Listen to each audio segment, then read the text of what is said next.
নকশালবাড়িতে দিনের পর দিন বাড়ছে মাদকের ব্যবসা, আর এতেই ঘটছে চুরি।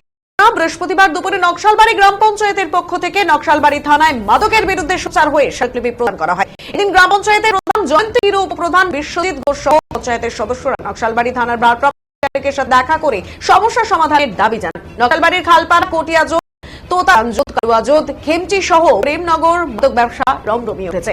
মাদকাসক্তরা বিভিন্ন এলাকায় চুরির ঘটনা ঘটাচ্ছে। ঘটনায় চিন্তা করে এদিন নকশালবাড়ি গ্রাম পঞ্চায়েতের প্রধান বিশ্বজিৎ ঘোষ জানান, প্রশাসন দ্রুত ব্যবস্থা গ্রহণ করুক, এই দাবি জানানো হয়।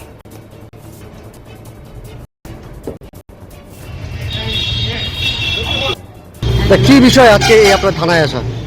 আমরা আজকে আমাদের নকশালবাড়ি গ্রাম পঞ্চায়েত থেকে আমাদের এজেন্ডা ছিল, বেশ কিছুদিন যাবৎ আমরা লক্ষ্য করছি যে নকশালবাড়ি গ্রাম পঞ্চায়েতের অধীনে প্রত্যেক পাড়াতে প্রচুর পরিমাণে ব্রাউন সুগারের নেশা যে আছে তা বেড়েই চলছে। যুব সমাজ নেশায় আক্রান্ত এবং নেশা টাকা জয় করতে গিয়ে চুরি পর্যন্ত করতে আজ ব্রাউন সুগারের নেশা যেভাবে বাড়ছে, পাশাপাশি চুরিটাও বাড়ছে।